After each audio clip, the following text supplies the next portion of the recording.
I never thought I'd be the type of person to destroy someone's life with a single text message, but here I was, finger hovering over the send button, about to expose my own sister as the cheating, manipulative snake she really was. 3 months ago, I was Rennie Harrison, the forgettable younger sister living in the shadow of Victoria Harrison, the golden child who could do no wrong. 3 months ago, I was desperately in love with Marcus Chen, believing he felt the same way about me. 3 months ago, I thought family meant something. How naive I was. The story really begins 2 years earlier, when I first brought Marcus home to meet my family. I was 24, working as a junior graphic designer at a small marketing firm in downtown Seattle, barely making ends meet but feeling optimistic about life. Marcus was everything I thought I wanted.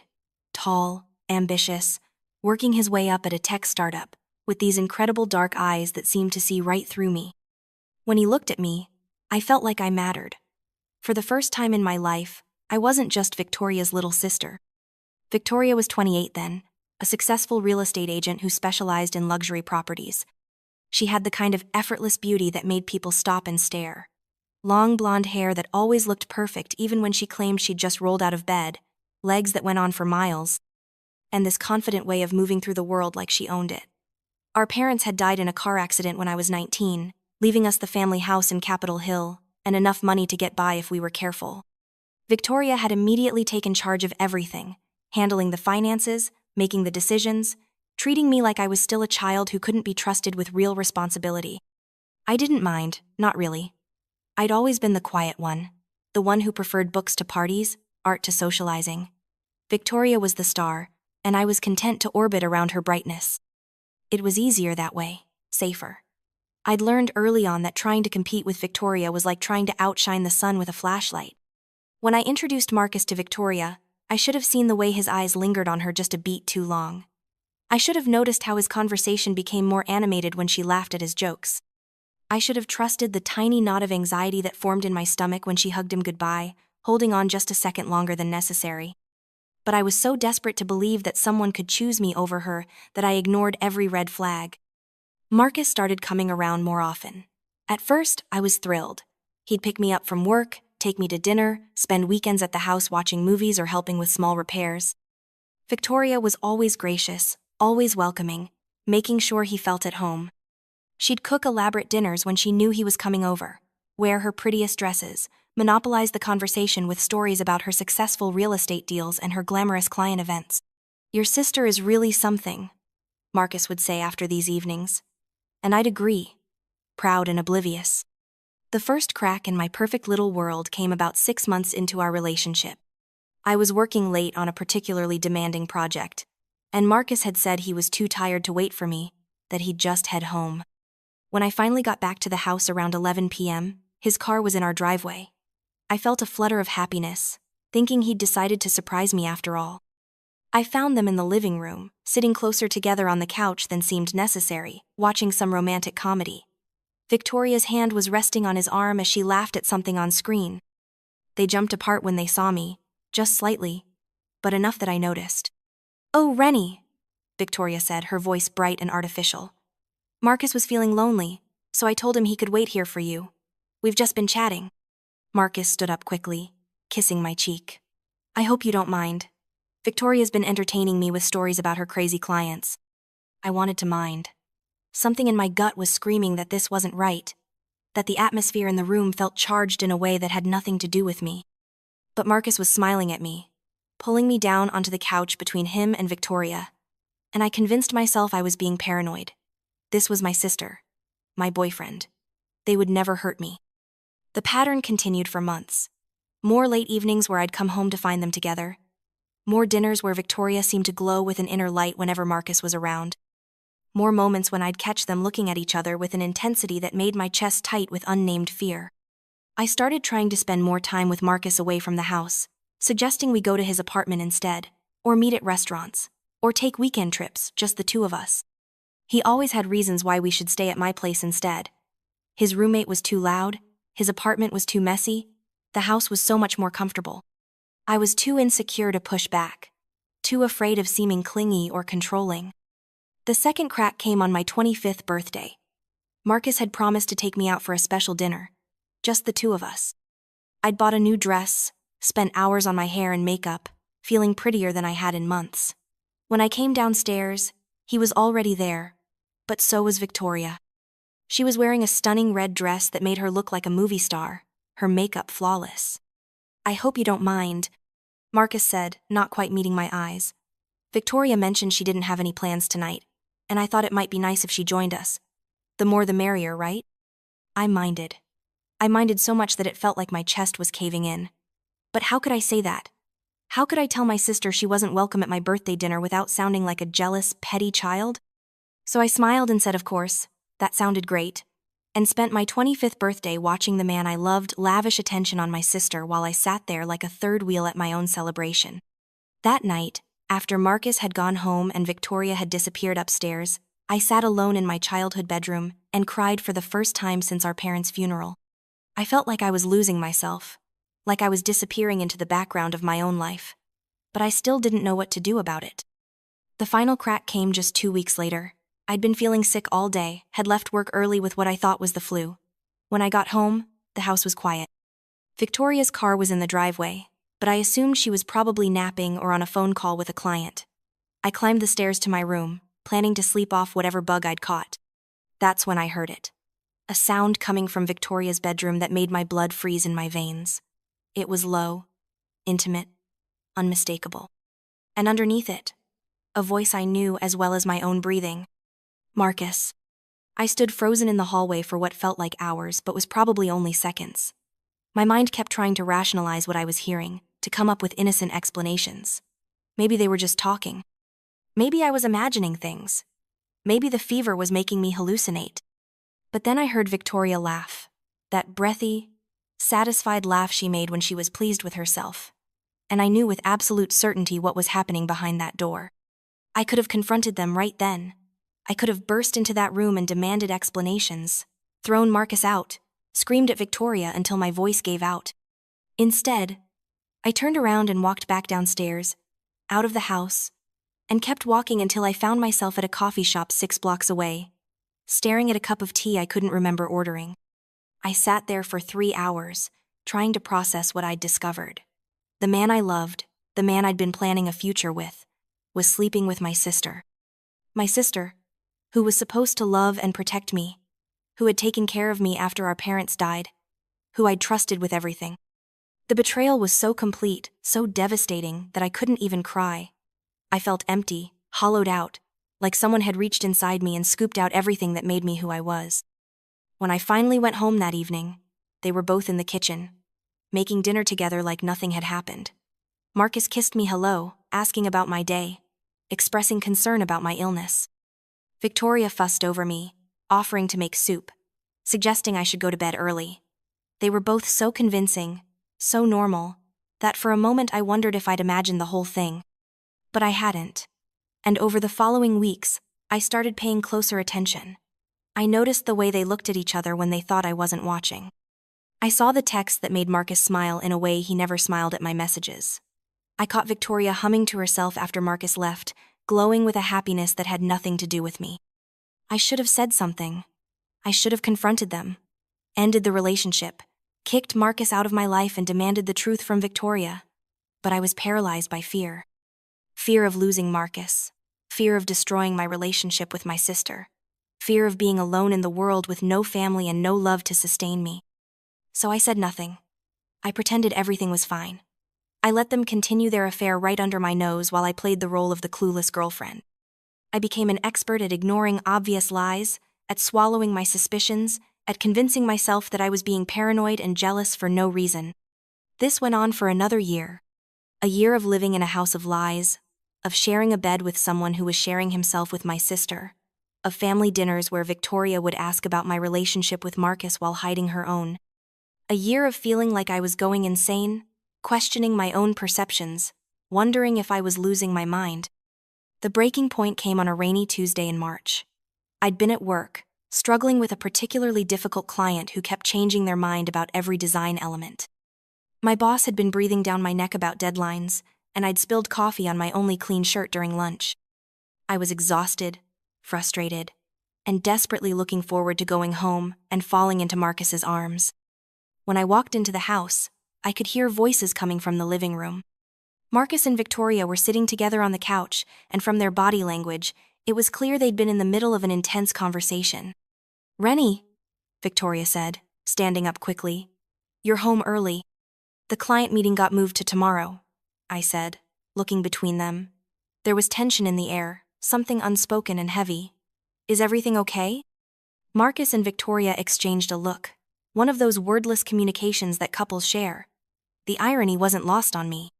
"Actually," Marcus said, standing up and running his hands through his hair, "we need to talk." My heart started pounding. After 2 years of suspicion and fear, the moment I'd been dreading was finally here. "We've been trying to figure out how to tell you this," Victoria said, her voice gentle but firm. "Marcus and I, we've fallen in love." The words hit me like a physical blow.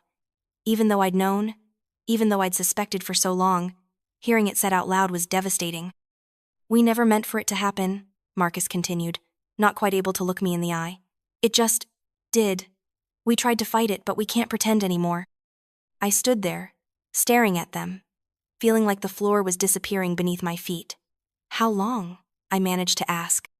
"About a year," Victoria said. "Rennie, I'm so sorry. I know this is hard, but we can't help how we feel." A year. They'd been lying to my face for a year. "I think it would be best," Marcus said, finally meeting my eyes, "if I moved out. This situation isn't fair to anyone." I nodded numbly. What else could I do? But then Victoria spoke again, and her words destroyed what was left of my world. "Actually, I was thinking Rennie should be the one to move out." I stared at her. "What?" "This is my house too," she said, her voice taking on that authoritative tone she'd used since she was 16 and I was 12. "I've been handling all the finances, all the responsibility. Marcus has been helping with the mortgage payments. It makes more sense for you to find your own place." "This is our family home," I said, my voice barely a whisper. "And you're 25 years old?" Victoria replied, not unkindly but with an edge of impatience. "It's time you learned to stand on your own 2 feet anyway. This could be good for you, Rennie. A chance to grow up." Marcus nodded. "We've already looked into it. There are some nice studio apartments downtown that you could afford on your salary. We could help you move this weekend." I looked between them, these 2 people who were supposed to love me, who were calmly discussing how to remove me from my own life like I was an inconvenient piece of furniture. They had it all figured out. They'd been planning this conversation, this transition, probably for weeks. "I need some air," I said, turning toward the door. "Rennie, wait," Victoria called after me. "Let's talk about this like adults." But I was already leaving, already walking out into the rain without a coat, without a plan, without anywhere to go.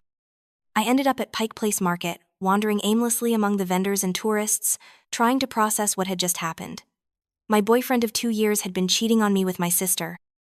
My sister, who was supposed to be my family, my support system, my only remaining blood relative, had betrayed me in the most fundamental way possible. And now, they wanted me to simply disappear from their lives so they could play house in the home where I'd grown up. I sat on a bench overlooking Elliott Bay and finally let myself cry. Big, ugly tears that I'd been holding back for months. I cried for the relationship I'd thought I had with Marcus. I cried for the sister I'd thought Victoria was. I cried for my naivety, my willingness to ignore red flags, my desperate need to be loved that had made me blind to what was happening right in front of me. But as I sat there in the rain, something else began to grow alongside the grief. Anger. Pure, clean, righteous anger. They thought they could just push me aside, discard me like I didn't matter. They thought I would quietly accept their betrayal and disappear from their lives without a fight. They thought I was weak, pathetic, too dependent on them to ever stand up for myself. They were wrong. I went back to the house that evening to find them cooking dinner together, laughing about something on Victoria's phone. They looked up when I walked in, their faces carefully arranged into expressions of concern. "Rennie," Marcus said, "we were worried about you. We know this is a shock," Victoria added, "but we really think this could be the best thing for everyone." I looked at them standing there together, already looking like a couple, already comfortable in their shared space. "You're right," I said quietly. "I'll start looking for a place tomorrow." The relief on their faces was unmistakable. "That's great, Ren," Victoria said, using the nickname she'd called me since childhood. "I think you're going to love having your own space." "I'm sure I will," I replied. What they didn't know was that I had no intention of disappearing quietly into the night. If they wanted me gone, I would go. But I would make sure they remembered me long after I left. Over the next 2 weeks, I played the role of the gracious loser. I looked at apartments, started packing my things, accepted their help with a smile. I listened to Victoria's advice about living independently and Marcus's suggestions for good neighborhoods. I let them think they had won. But while they were basking in their victory, I was planning something else entirely. It started with Marcus's laptop. He'd always been careless about leaving it open when he went to the bathroom or stepped outside to take a phone call. It took me 3 tries to guess his password, Victoria's birthday, of course. And once I was in, I found a treasure trove of information. Emails, text messages, photos, evidence of their affair going back even further than they'd admitted. But more than that, I found evidence of other women. Lots of other women. Marcus hadn't just been cheating on me with Victoria. He'd been cheating on both of us with his coworker Sarah, with a woman named Jennifer he'd met at a conference, with a regular customer at the coffee shop near his office. The man who had claimed to love Victoria so much that he couldn't help betraying me was apparently incapable of being faithful to anyone. I felt a moment of grim satisfaction as I scrolled through months of messages, documenting his various conquests. Victoria thought she'd won the prize, but she'd actually just inherited a serial cheater who would inevitably do to her what he'd done to me. But that wasn't enough. I wanted more than just the knowledge that their relationship was doomed. I wanted them to face consequences for what they'd done to me. That's when I started digging deeper into Victoria's life.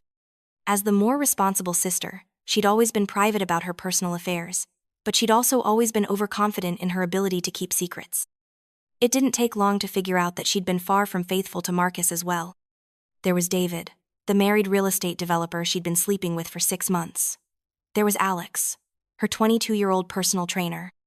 There was even Robert, Marcus's married boss, who Victoria had apparently seduced at the company Christmas party. My sister, it turned out, was just as much of a serial cheater as my ex-boyfriend. They were perfect for each other, in the most toxic way possible. I spent hours compiling evidence, taking screenshots, organizing timelines.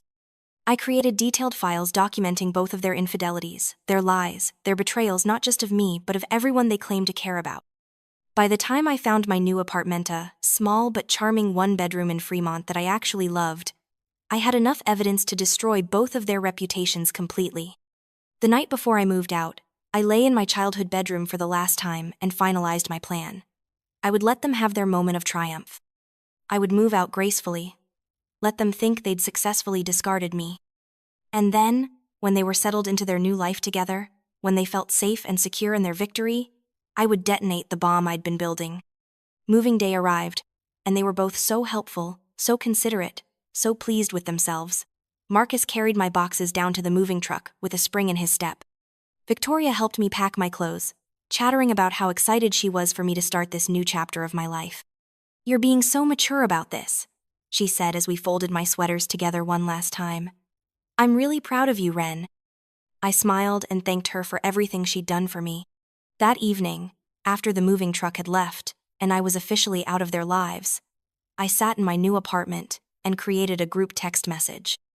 I added Marcus, Victoria, Marcus's parents, Victoria's best friends, Marcus's coworkers, including his boss Robert, and everyone else whose opinions they cared about.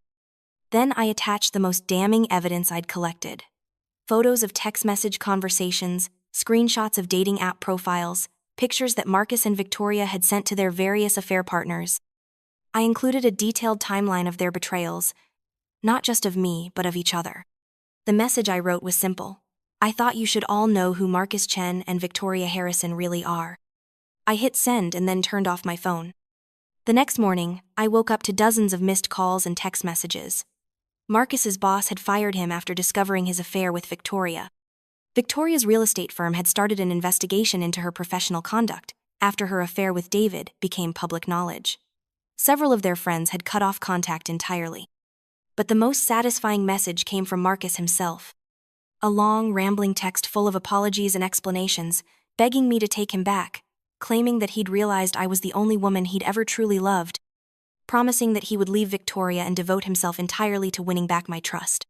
I read it twice, then deleted it without responding. 6 months later, I was thriving in my new life. My work had improved dramatically now that I wasn't living in a constant state of emotional turmoil. I'd been promoted to senior designer and given my own office. I'd started taking evening art classes and had even sold a few pieces to local galleries. I'd made new friends, people who knew me as Rennie Harrison the artist, not Rennie Harrison the forgettable little sister. I heard through mutual acquaintances that Marcus and Victoria's relationship had imploded within weeks of my revelation. Apparently, learning about each other's multiple affairs had destroyed any trust they might have had. Marcus had moved back in with his parents, while Victoria had been forced to find a new job after her reputation in the real estate industry was permanently damaged. I felt no satisfaction in their downfall, no sense of victory or revenge. Instead, I felt something much more valuable: freedom. Freedom from their toxicity, their lies, their manipulation. Freedom to discover who I really was when I wasn't trying to compete with Victoria or please Marcus. The last time I saw either of them was at a coffee shop in Capitol Hill about a year after I'd moved out. Victoria was sitting alone at a corner table, looking tired and older than her years. When she saw me, her face lit up with what looked like genuine joy. "Rennie," she said, standing up as if to hug me. I walked past her without acknowledgement, ordered my coffee, and left. I had nothing to say to her, no interest in rehashing the past or pretending we could somehow rebuild our relationship. I had learned something valuable from that whole terrible experience. Sometimes the people who claim to love us are the ones who hurt us most deeply. Sometimes family means nothing more than shared genetics. Sometimes the healthiest thing we can do is walk away completely and build a new life surrounded by people who actually value us. Marcus kept trying to contact me for almost 2 years, sending flowers on my birthday, showing up at my apartment building, even creating fake social media accounts to try to message me. I never responded, never acknowledged him, never gave him the opportunity to manipulate me again. Eventually, he stopped trying. I never spoke to Victoria again either. The house where we'd grown up was sold to pay off debts she'd accumulated during her period of unemployment. She moved to Portland, and as far as I know, she's never returned to Seattle. I don't know if they ever got back together. I don't know if they learned anything from the destruction of their lives. I don't care. What I know is that I learned to value myself, to trust my instincts, to surround myself with people who treat me with respect and kindness.